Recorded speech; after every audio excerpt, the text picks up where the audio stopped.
In a protected forest on the southern edge of the Amazon lives an astonishing array of animals. 50% of all Amazon bird species.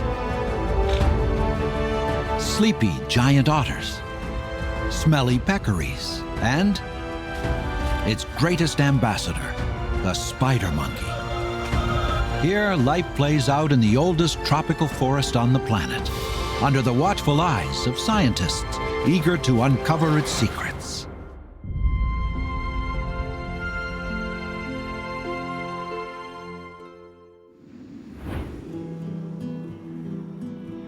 Brazil,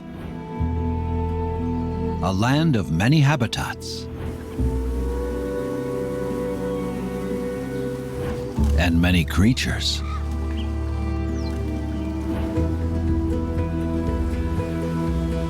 From the coast to the high forests of its mountains and across the savanna, Brazil has so many species. It's considered one of the most biodiverse countries in the world. Here, at the southern edge of the Amazon, rare and fascinating creatures claim the treetops.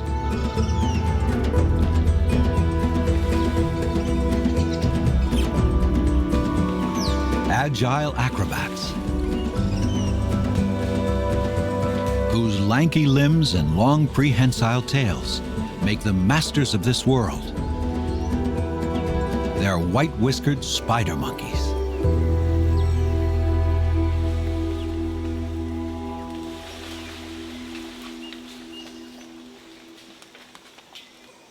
They rarely come down to the forest floor, preferring to spend most of their time in the upper canopy, near the sun and the fruits they love to eat.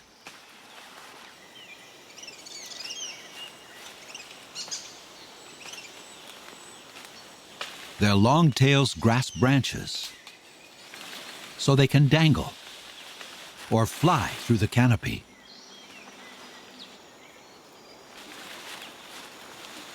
The underside of the tip of their tail is hairless and has wrinkles and ridges, which helps in gripping branches.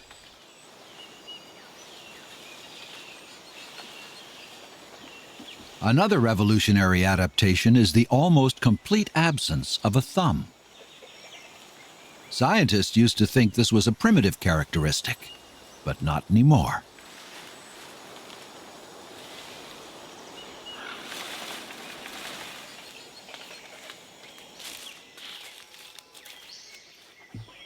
Paula Suarez is a biologist.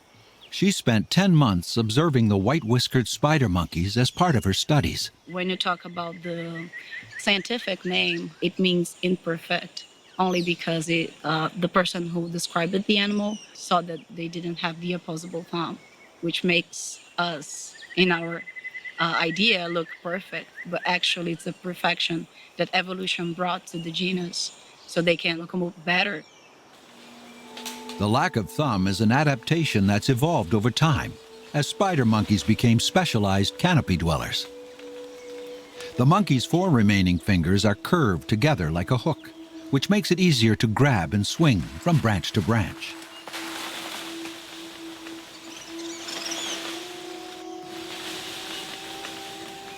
There are 7 different species of spider monkeys. White-whiskered spider monkeys only live in a small part of the Amazon rainforest. They've been affected by habitat loss and are now endangered. But in this patch of forest, things are different. And the interesting thing here is that they don't feel threatened, so they don't run away. If you go look for spider monkeys in places where you have deforestation and hunting, these animals are probably gonna run free when they run pretty fast. Nobody here is gonna hunt them. Nobody here is gonna kill the forest that they live on.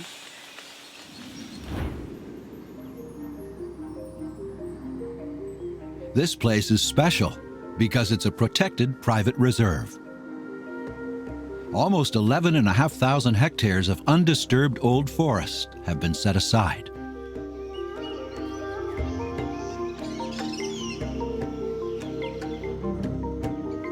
Vittoria da Riva Carvalho's family has lived here since the early 1970s. They were pioneers. In 1992, she established an ecotourism lodge and then turned it into the Cristalino Private National Heritage Reserve, a pristine sanctuary that hosts many scientific and educational conservation projects. Muita ciência está atrás desse projeto, porque você não pode preservar o que você não conhece. Então, não se conhecia nada do sul da Amazônia. Então, nós começamos a trazer pesquisadores de muitas áreas, de mamíferos, de aves e de borboletas e inúmeros que chegaram. The reserve is the perfect refuge for these endangered Amazon monkeys.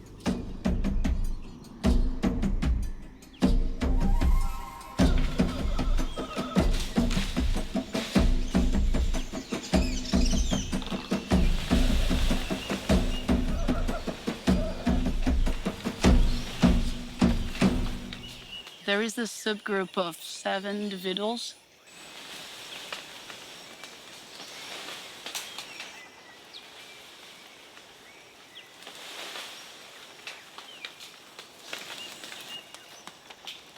There is a female with an infant.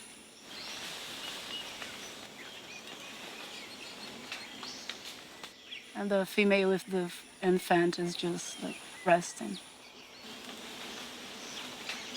And maybe some males. Some of them interacting.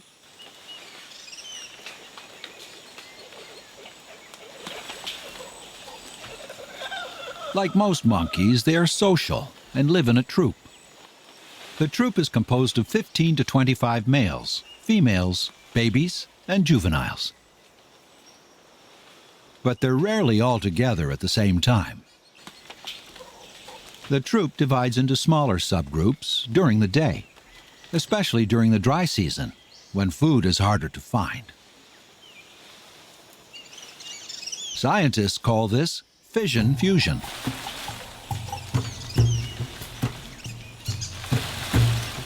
They shake the branches just to show some territorial behavior. It's just behavior to show like, who really lives here, and it's not me.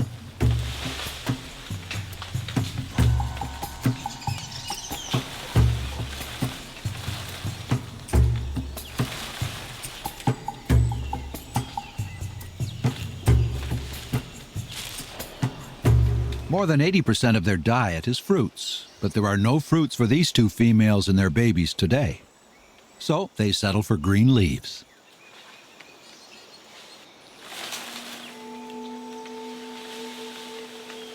Perhaps the females sense a change in the forest air. A cool dampness that tells them the dry season is about to end.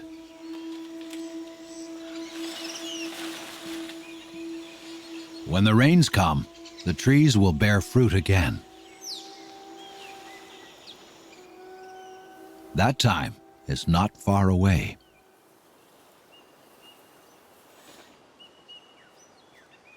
There are only 2 seasons in the rainforest, the wet and the dry. 9 species of monkeys live within the private reserve, and they all need to make the most of the extremes of these 2 seasons.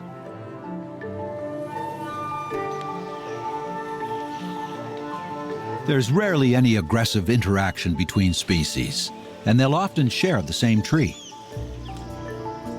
Like this spider monkey, who has a curious young visitor, a Saki monkey. It's one of the most elusive and little understood primates in the rainforest. The white-nosed bearded Saki monkeys might be shy and cautious, but when it comes to moving through the treetops, they're the daredevils of the rainforest.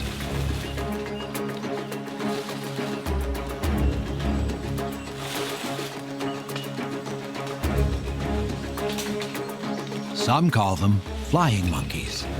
With powerful hind legs, the Sakis can run upright along the branches and make 9-meter jumps between trees.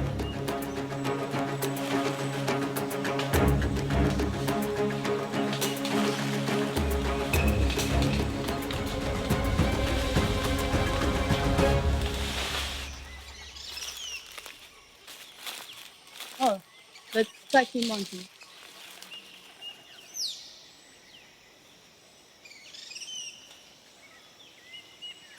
That there is like a very characteristic behavior of them. They just rest there with their tails like hanging.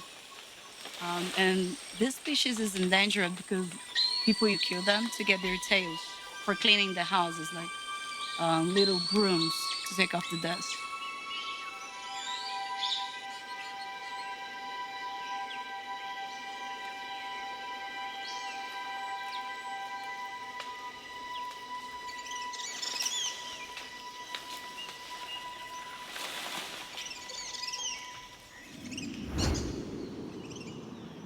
There are so many species living in the Amazon rainforest that scientists are still finding new ones.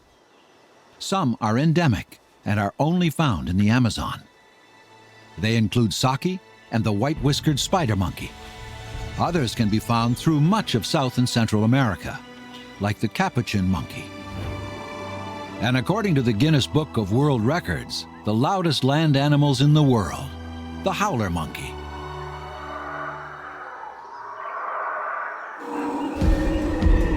Their roaring howls can be heard 5 kilometers away.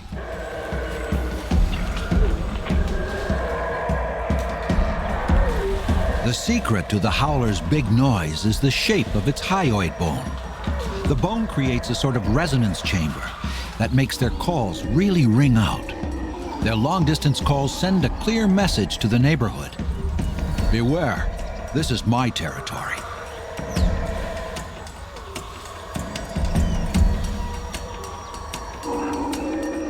This mother and her baby are right at the edge of another troop's territory.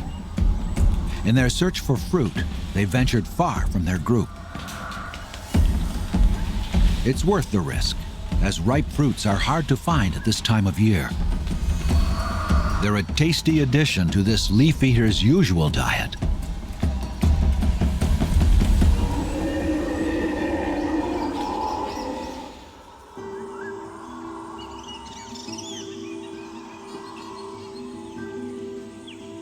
It's a long way down from the canopy of this 100-year-old Brazil nut tree, from the bright green world of the monkeys to the dark shadows of the forest floor. This is the understory, a world unto its own. A distinct layer of the rainforest that lies below the canopy and only a few meters above the forest floor. It's a hot, damp tangle of shrubs, young trees, palms, and woody plants that grow and flourish in the shade of the taller trees.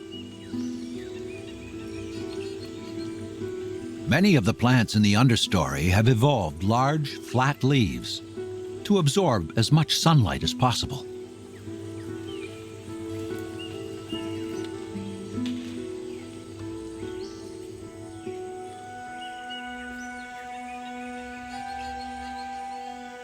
The spiders, insects, and other animals that occupy this shady world have found many ways to live and thrive.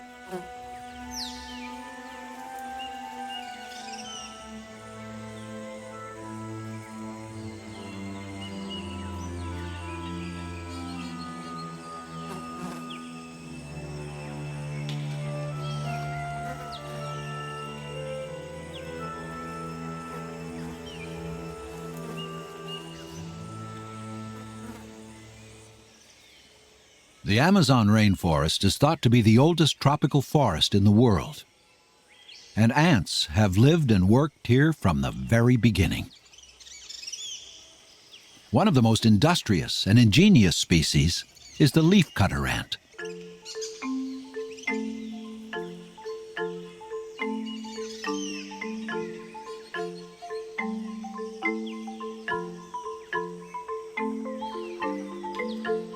These are the forest's farmers. They've harvested leaves, and they're transporting them to their underground farm, where they use them to fertilize a crop of fungus. The ants cultivate the fungus to feed their giant colony that can number from several 100,000 to 8 million ants. Leafcutter ants have one of the most complex social systems of the natural world, with a labor force and a social hierarchy rivaled by none, except humans. The smaller ants catching a ride on the leaves are called minims. They drink the sap from the edges of the leaves and protect the workers from parasitic wasps looking for a place to lay their eggs. Ants can support up to 5,000 times their body weight. The colony is tucked away deep in the forest, and it will be a long walk for this battalion of ants. Ants are among the most diverse, abundant, and ecologically significant organisms on Earth. They make up a quarter of the entire terrestrial animal biomass on the planet.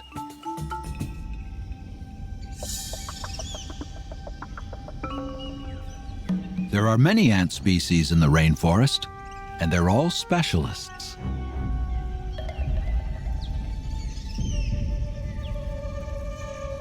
This ant looks like it's chasing off an intruder, but it isn't. The apparent intruder is a tree hopper, the parent of the white nymphs the ants are tending. The tree hoppers and the ants have a special relationship called mutualism.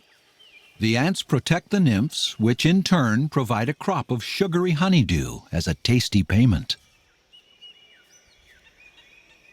A win-win situation. It's dark down on the forest floor. Only 2% of sunlight filters through to this bottom layer. Only plants and fungi adapted to low light level are able to survive here.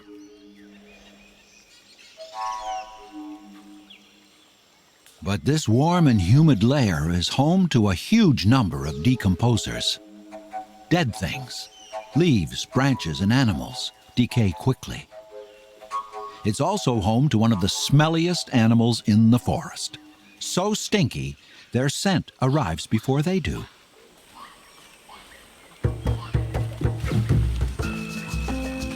They are white-lipped peccaries. Although they look like pigs or hogs, they belong to a different family group.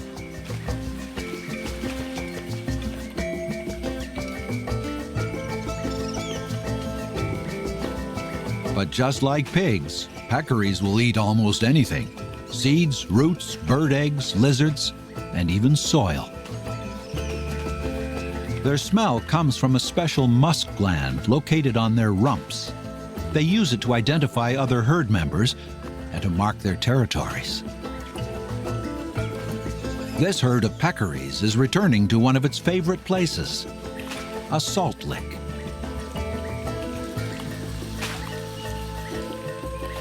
The peccaries come here so often, trampling the earth and vegetation as they root around for salts and minerals, they've created a permanent clearing on the rainforest floor.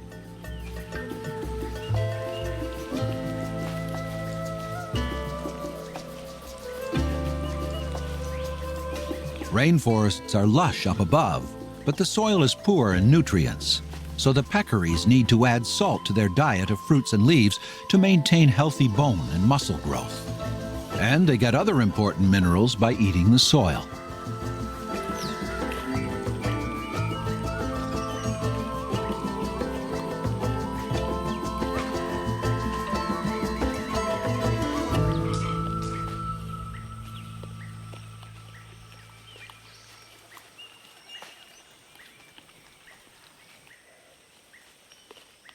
After a good lick of salt and a few mouthfuls of jungle dirt, there's no better way to relax in the peccary spa than a massage and a rub-down from a loving mate or a good friend.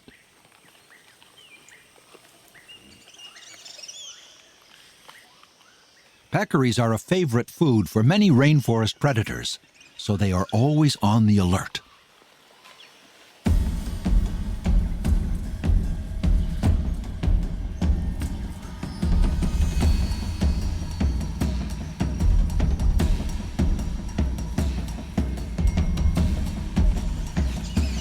Their acute hearing is finely tuned to the sounds of approaching danger.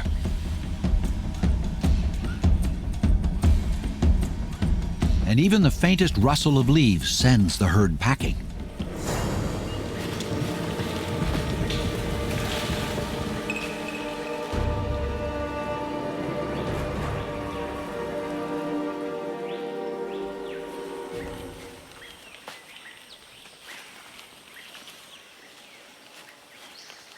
Peccaries are creatures of habit and are territorial.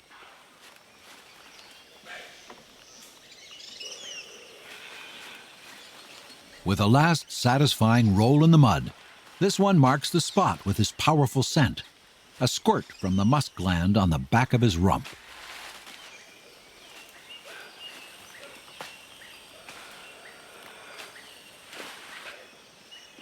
Once the rambunctious peccaries are gone, it doesn't take long for the salt lick to attract some much smaller, lighter, salt-loving customers. Butterflies.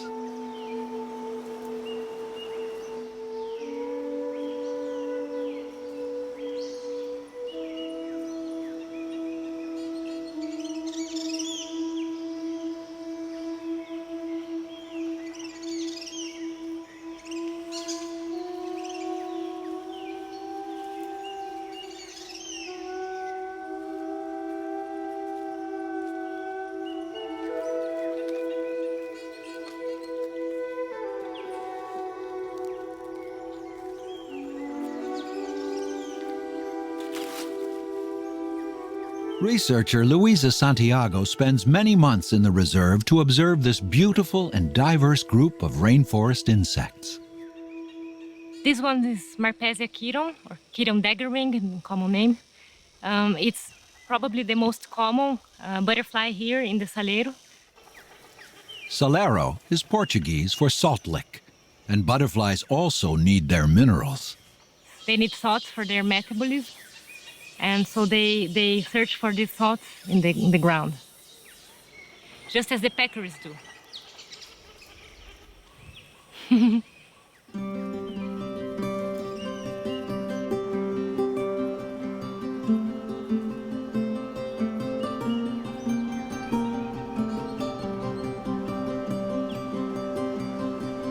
Mostly male butterflies belong to the Rainforest Salt Lick Club.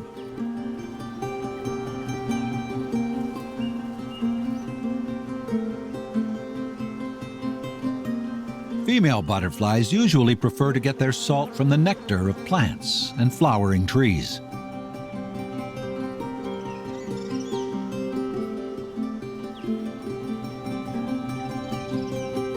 But the males are so salt crazy that the first male butterfly to find a salty spot becomes a magnet to every passing male of the same species.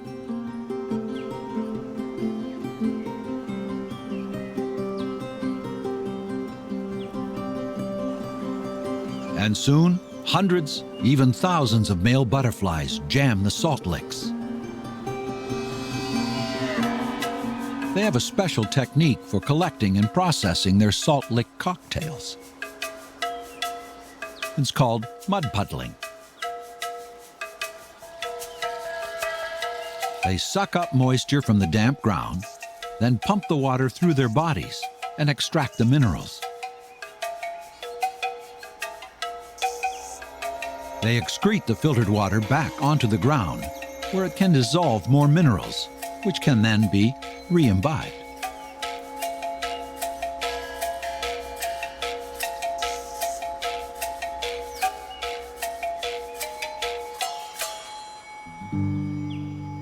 So far, 1,576 species of butterflies and moths have been identified within the 110 square kilometers of this protected forest.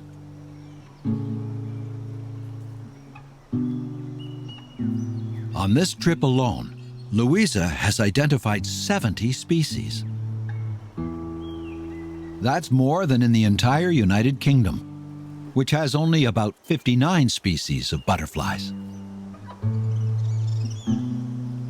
Butterflies are a metaphor for change, for changing from something ugly that people do not like very much, such as the caterpillars, into something that is very beautiful, very delicate, and that can fly, and that everybody admires.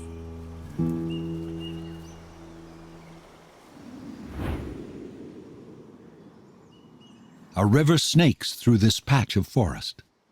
It's the Cristalino River, and it eventually flows into the Amazon River. This 10-kilometer stretch of river has been claimed by a giant otter family. The water level is so low, fishing is easy.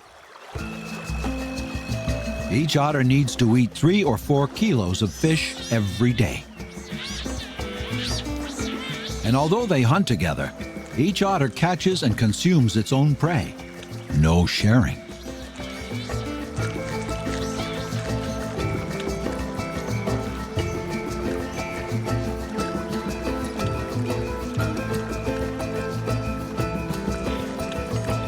They have webbed feet, water-repellent fur to keep them dry and warm, and nostrils and ears that close underwater.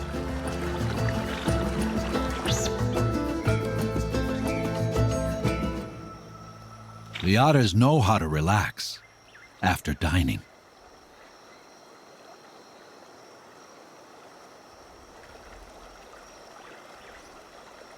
But even when they're drying out on a fallen Brazil nut tree in the hot tropical sun, they're always on guard. The big alpha male positions himself highest on the log, facing the riverbank, keeping an eye out for the first sign of danger. Jaguars roam these forests.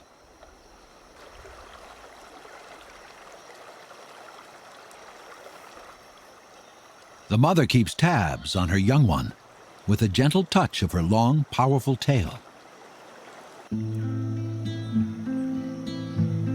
Chances are this otter family has seen some hard times this year.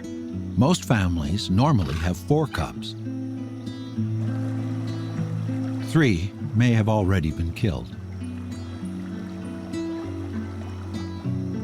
With luck and his parents' watchful eyes, this only cub will survive and strike out on his own soon.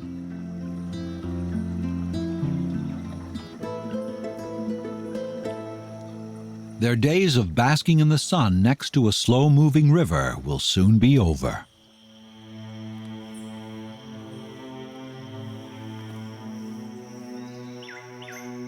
The heavy rains that herald the beginning of the wet season are fast approaching.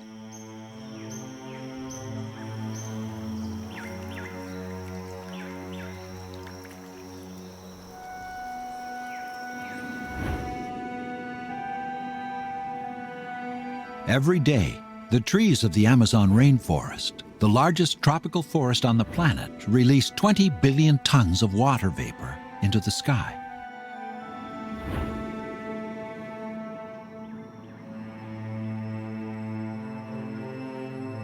This water vapor gathers in airborne streams, a vast atmospheric river known as the Rio Voador, literally a flying river.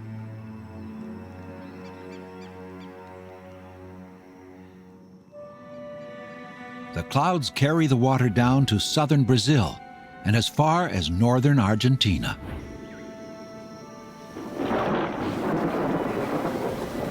It's an upside-down irrigation system.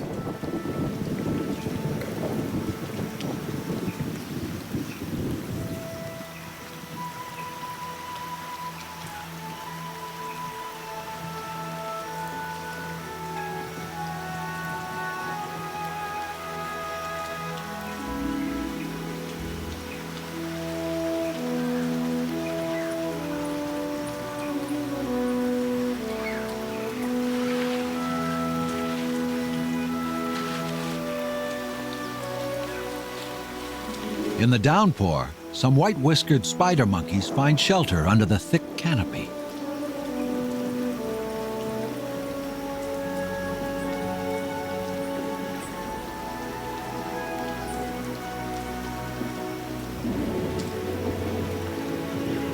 The females and their young huddle together. Like humans, they don't like to get wet. They'll stay here until the deluge passes, or until they get hungry again, whichever comes first.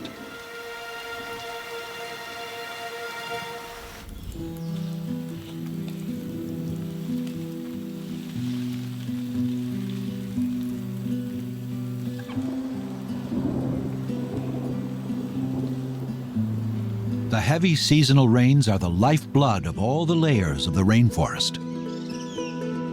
On the forest ground, the thin soil has already absorbed much of the rainwater. A hawk moth takes advantage of an isolated puddle.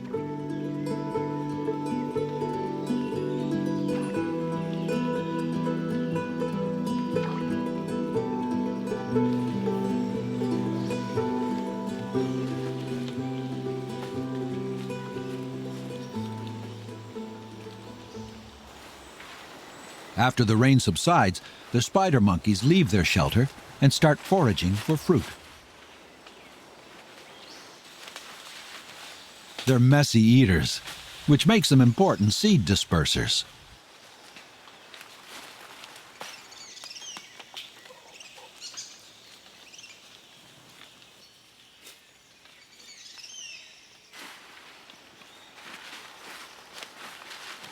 They have ripe fruits because it's the early rainfall, like the rains are starting.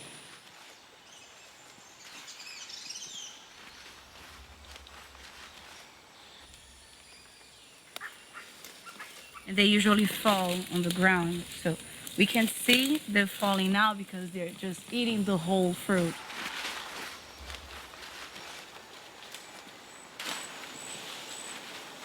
Now that the wet season has begun, different spider monkey subgroups are reuniting and merging into larger groups.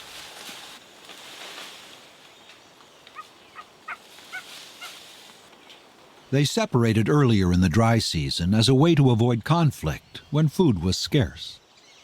They do this to avoid intraspecific competition since they have less resources, so they don't fight between each other for them, they just split. The beginning of the wet season is good news for the white-nosed saki monkeys as well. Most of their diet is also fruit.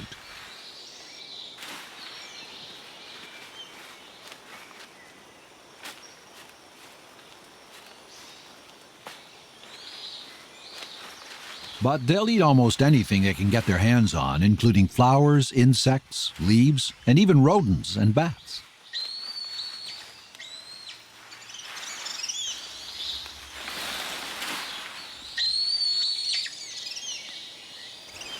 Sakis typically live in large groups of 8 to 20 individuals, mostly with equal numbers of males, females, and juveniles.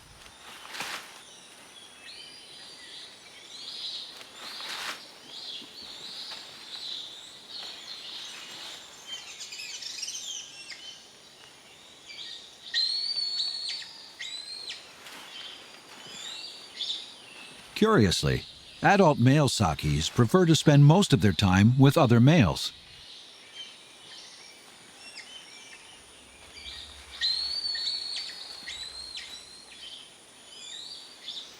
The males tend to stick together, grooming, body rubbing, tail wagging each other, and unless mating, they generally ignore the females. These social behaviors among males are thought to reduce competition and fighting, both for food and mates.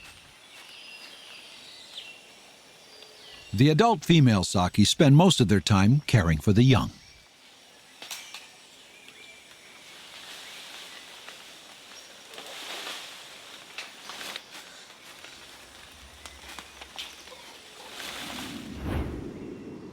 The monkeys aren't the only ones using these large trees as shelter. There are more than 1,500 bird species living in the Amazon rainforest. 15 new species were discovered just a few years ago in the southern Amazon. Almost half of these species live in the reserve. This rich abundance is due to the diversity of habitats. From the emergent layer high above the treetops to the canopy, the understory, and the rainforest floor.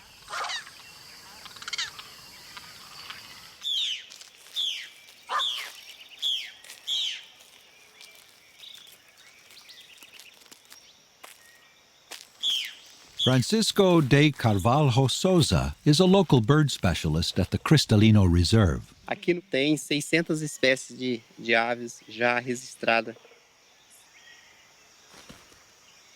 The tools of Francisco's trade are his binoculars and an iPod, which contains hundreds of bird calls.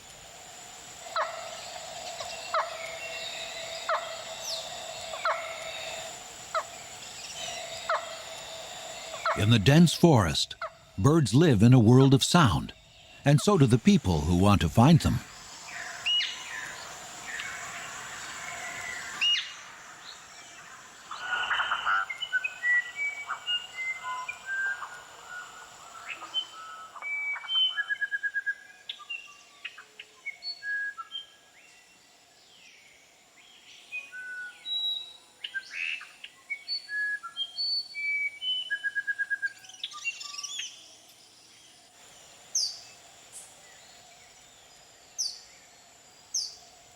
Francisco uses recorded songs to lure birds like the red-headed manakins into the open. Ele funciona porque quando você usa de dançarino, que é o dançarino de cabeça vermelha, esse manequim, que é muito comum nessa região nossa aqui, ele vem para defender o território. Então ele responde e imediatamente ele vem ver quem é que está ali, né? Isso serve como um sinal de que tem alguém invadindo o território dele.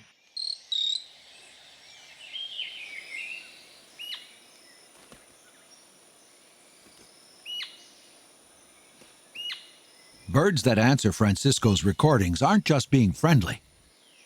They want to know who's the new bird and what does he want. Like this royal flycatcher, busy building a nest.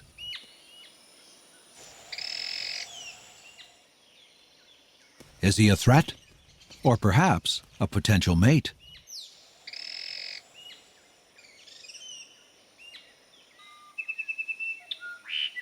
Some birds attract their mates with a song. Others impress with magnificent colors and fancy footwork. But none comes close to the red-headed mannequin for putting on the best show in the rainforest.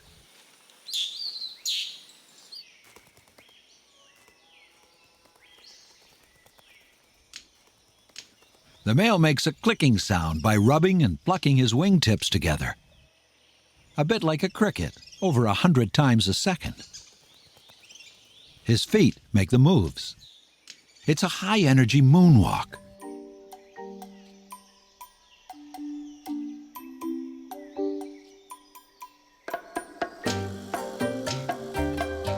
A high-performance dance that raises the male's heart rate up to an incredible 1,300 beats per minute.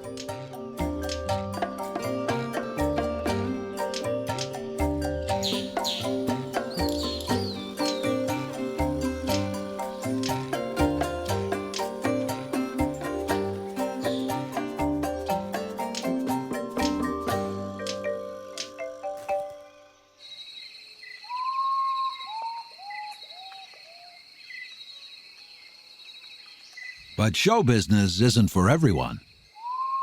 Some birds prefer to blend in.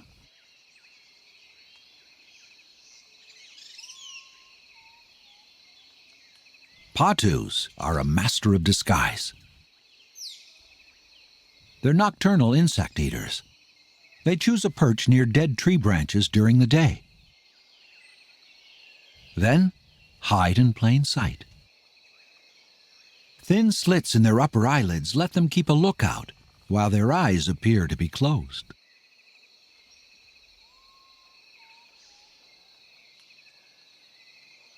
A female patu rests on a broken tree stump, with a camouflaged chick under her camouflaged wing. She didn't build a nest. She incubated her egg on the same perch, blending seamlessly into her surroundings. Nocturnal stick insects also use camouflage to avoid detection by predators. But prey species aren't the only ones to use camouflage. Hunters do as well. In the dappled shade of the forest, large predators like the jaguar can be surprisingly difficult to see with their disruptive coloration.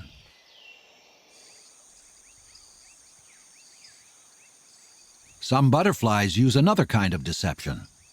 Large eye spots can help butterflies intimidate would-be attackers by resembling a much larger animal.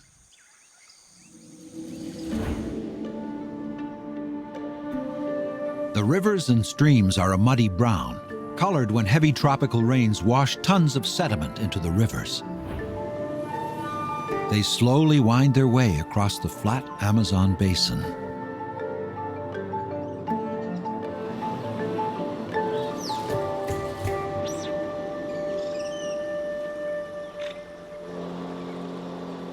Francisco passes a family of giant river otters. These otters are among the toughest mammals in the rainforest. With their big eyes, whiskers, and shiny coats, they may look like friendly puppy dogs. But make no mistake, the giant river otters fear no rainforest predator. When threatened by a jaguar, caiman, or a man in a motorboat, they won't hesitate to defend their territory.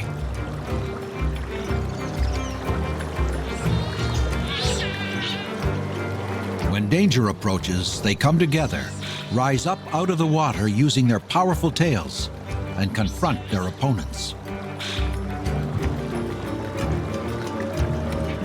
Francisco is just passing by. He's not looking for mammals. He's a bird guy and has eyes for those with feathers.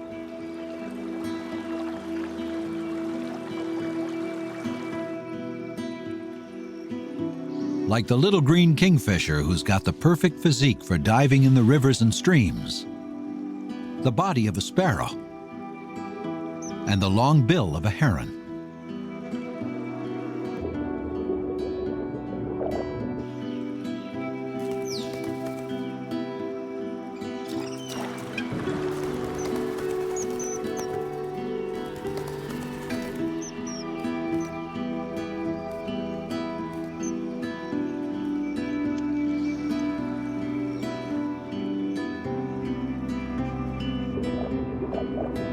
When it spots prey, it drops into a steep dive and captures small fish, crustaceans, prawns, and even insects.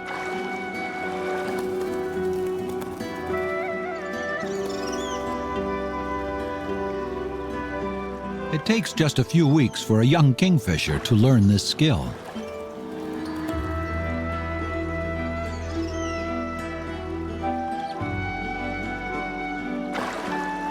This female has clearly mastered the art. But a young Agami heron is still in training. Its long neck and long bill are good equipment for catching fish.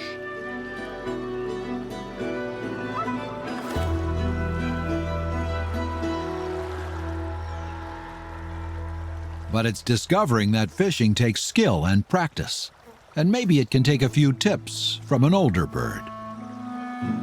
The resplendent colors of this Agami heron's plumage is an indication of his age and skill level.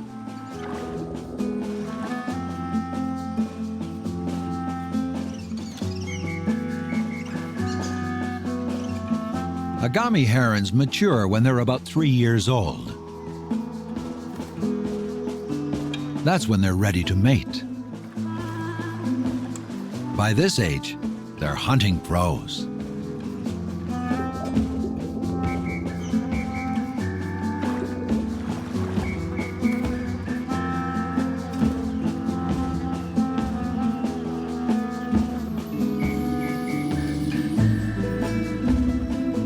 This young heron is still learning, and he's got a few feathers left to grow.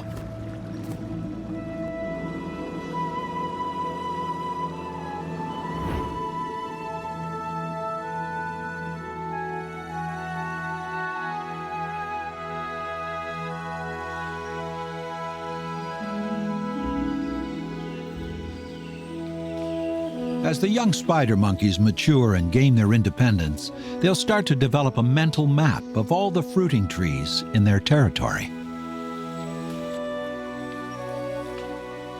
This knowledge is crucial for their survival, as is the forest itself, which is now protected within this refuge. Só desmatamento, isso são pedras. For Vittoria da Riva Carvalho, the scientific research undertaken at the Cristalino Reserve is just one part of her essential conservation work. When Vittoria created the first private national heritage reserve in Mato Grosso, almost a decade ago, little was known about the Amazon's southern biome, but that is changing. Este empreendimento começou como um sonho. Este foi o início. Hoje em dia, eu sinto bastante orgulho do nosso trabalho, porque nós estamos preservando e incentivando outras pessoas a preservar, e eu procuro fazer uma pequena parte. Quando você faz alguma coisa que você gosta, uma coisa que você sente o valor intrínseco daquilo, é tudo, né?